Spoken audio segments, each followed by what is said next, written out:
단군조선 선도사관 네 번째 시간입니다. 이번에는 위시조선, 위만조선을 보겠습니다. 제1대 위만왕에서 위만의 망명 과정을 기술한 것이고요. 제가 정리한 것이니까 화면을 잠시 멈춤하셔서 한번 보시면 되겠습니다. 위만의 번조선 탈취, 2대 차왕, 3대 우거왕 이렇게 됩니다. 그 다음에 한 나라가 침입하는 그런 내용들이 쭉 설명이 돼 있죠. 그래서 위시조선이 108년 여름에 서기전 108년 여름에 망했다 하는 내용이고, 우거왕이 수성하려고 꽤 잘 싸우기도 했었던 모양입니다. 그 다음에 이와 관련해서 북부여 졸본 출신의 동명왕 고두막한이 의병을 일으켰답니다. 한나라 침략군과 전쟁하면서 연파했다 이런 내용이 있습니다. 참 보기 힘든 그런 내용들이 있습니다. 한사군 문제에 대해서도 제가 한 페이지로 정리를 쭉 해놨고요. 한나라는 서기전 82년 진번군과 임둔군을 낙랑과 현도에 붙였다고 기록하고 있으나 실제로 진번과 임둔은 고두막 천왕의 북부여에 소복된 것이다. 이는 서기전 42년 졸본에서 독립하려고 북부여를 떠나 진번의 폐대지역으로 간 소선호가 땅을 개척하여 나라를 열어 고구려 주몽성제로부터 어하라국으로 봉해진 것을 보아도 알 수 있다. 이 부분 관심이 있습니다. 그런 내용들이 있고요.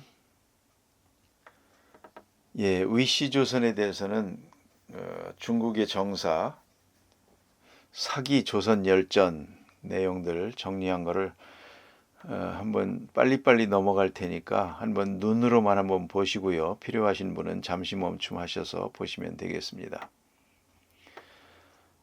그렇죠. 사기 조선 열전입니다. 조선의 왕만은 예전에 연나라 사람이다.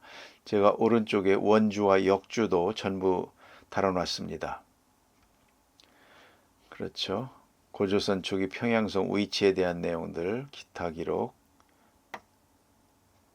산해관 노령현 요녕성 지도 한번 올려놓아 봤고요. 당초 연나라는 전성기 일때 진번과 조선을 공략해 복속시키고 관리를 두어 장벽과 요새를 쌓았답니다. 그에 대한 역주들을 옆에 실어놨고요. 이것은 사기열전 사기 번역한 그 문성재 선생의 이제 번역본입니다. 연나라 실제 크기 추정 지도. 진나라는 연나라를 멸망시키고 나서 요동의 외곽 변경에 속하게 하였다. 내용들이 있고요. 명대 백과전서 3제 도회의 칠국양지도 부분도를 이렇게 실어놓고 있습니다. 전국시대 연나라 강역이 요수 서쪽에서 끝난다. 연나라 영토가 산해관 이서에 머물렀다는 뜻이다. 고대의 요수가 지금의 요하라고 쳐도 요하를 넘지 못하는 셈이다. 한나라가 일어난 뒤에는 멀어서 지키기가 어렵자 요동의 옛 요새를 다시 구축하는 한편 폐수까지를 경계로 삼으면서 연국에 귀속시켰다. 그런 내용들 빨간색 부분도 있습니다. 문성재 선생이 한사군은 중국에 있었다. 그 내용 발췌해온 것입니다. 진황도 2000년 전 해수면 상태에서 폐수의 위치 추정도를 그려놓고 있고요. 조선 왕엄성의 좌표 역시 이 인근에서 찾아야 할 것이다.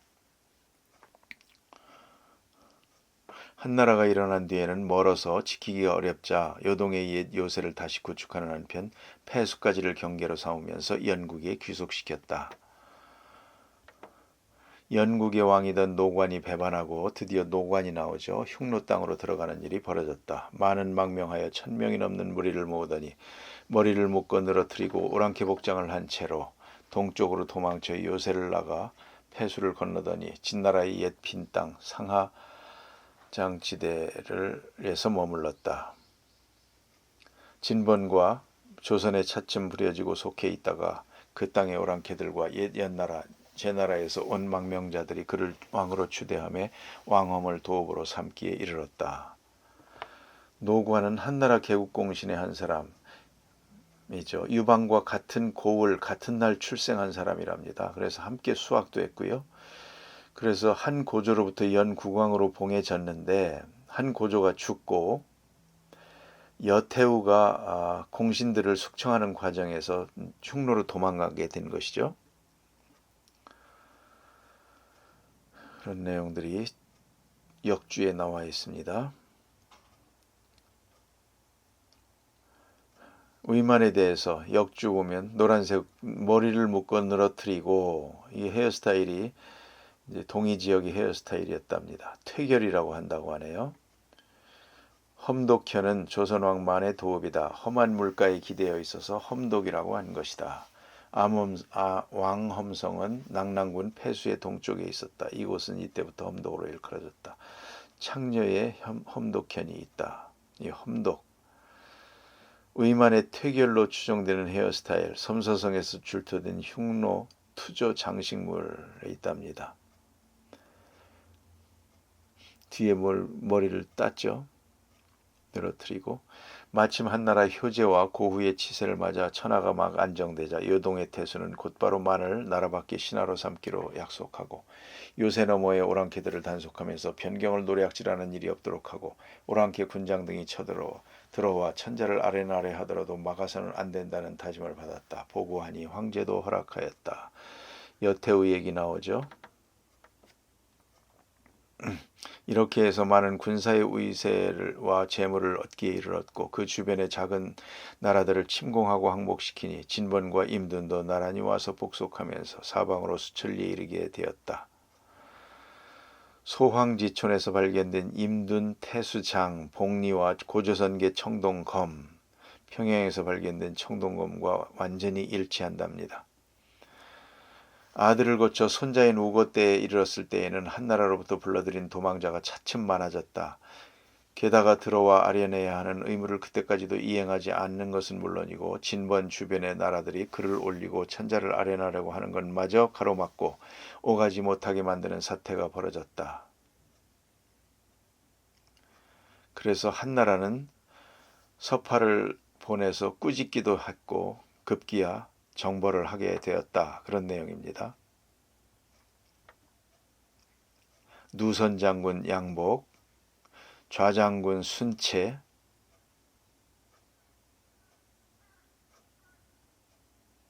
노룡새, 연산산맥 그 위치를 표시한 지도고요.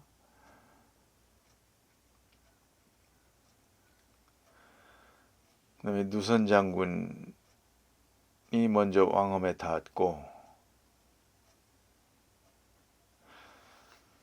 좌장군은 조선의 폐수 서쪽의 군대를 쳤다.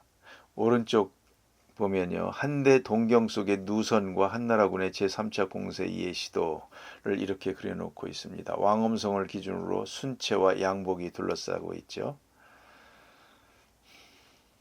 그 누선의 모양이 저렇게 생겼답니다. 천자는 장군이 전세가 이롭지 못하 이렇게 해서 쭉 나옵니다. 우고는 사자를 만나더니 머리를 조아리면서 사죄하는 것이었다. 태자를 보내 들어가 사죄하고 군량미까지 대기로 하였다. 이런 기록이 있습니다. 우고가 끝까지 성을 굳게 지키는 바람에 몇 달이 지나도 함락시킬 수가 없었다. 잘 싸웠던 모양입니다. 그런 내용들, 좌장군, 누선 내용들.